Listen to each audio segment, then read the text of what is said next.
આ જ શરીર જ્યારે માણસ જીવતો હોય ત્યારે પાણીમાં ડૂબે,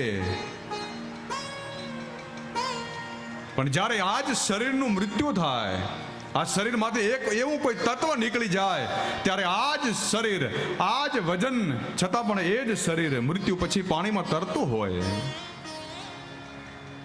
તો એવી તો કઈ વસ્તુ શરીરમાં હશે કે નીકળી ગયા પછી આ જ વજનનું શરીર, 80 કિલોનું શરીર હોય તો પાણીમાં તરતું હોય?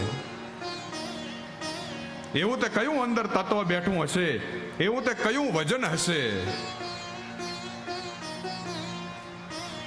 પણ એ વજન, એ તત્વ જે છે એનો અનુભવ થાય, એને આપણે જોઈ ન શકીએ.